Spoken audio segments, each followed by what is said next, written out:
It is the big office moving day here at First Pres, but I thought I'd take a minute and do your pressure break parenting Q&A. Let's talk about fighting. So the question came in, how do I stop my kids from fighting? Let's really think about that for a second. If you've got younger kids, toddlers, early elementary school age, and they're close in age, 1 year apart, 2 years apart, 3 years apart, and you know that they bicker, they squabble, and they fight a little bit, don't worry as much about stopping that. There's a right way to do this, I think. As a parent, I'd hope it was common sense that we set rules in the house and we expect all of the kids to follow the same rules. So in that regard, we're going to be fair in enforcing the rules. So if they're fighting about something, especially rule related, or that's easy to dissect the reason for the disagreement, then just treat both kids fair. Do your absolute best not to have favorites. One of the keys to kind of stopping these squabbles and arguments for your kids is consistency. Be really, really consistent in the way you enforce rules, in the way you handle rules, and in the way you handle their sibling rivalry or their fights or their bickering.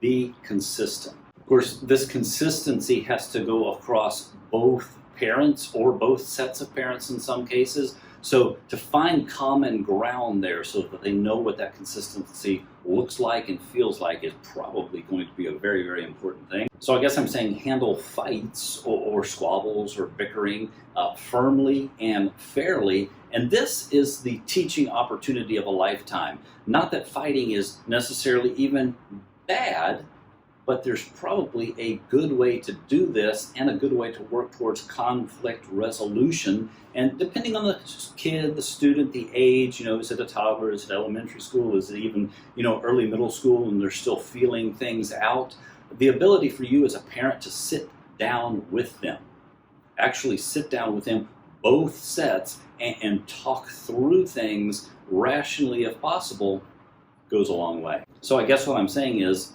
encourage discussion, because that's incredibly important. A lot of people like to hold on to their feelings and get mad and walk away and not discuss. You don't want to teach that behavior. You want to teach them to be able to take a very deep breath and discuss things. Of course, part of your job as a parent is being the facilitator of that discussion. So you have to work on your discernment as far as, what type of fight is this? What is the problem?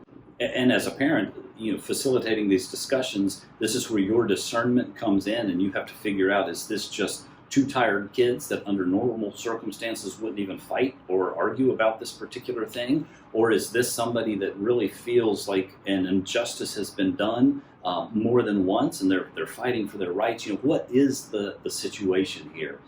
Incredibly important as a parent to exercise discernment.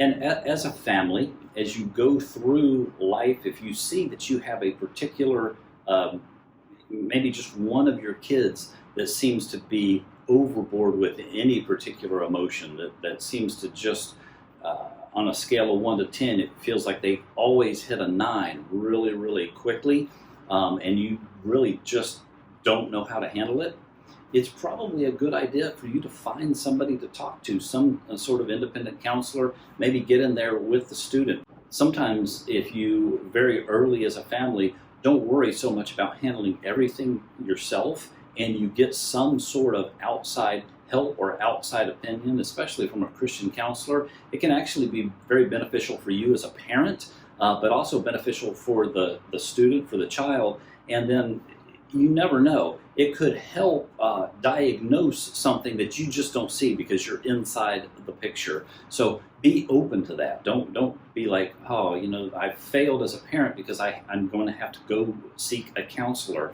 No, that's actually success as a parent. There are several really quick proverbs that talk a little bit about just arguing and approaching things logically and not like a fool. So I just want to leave you today with this proverb.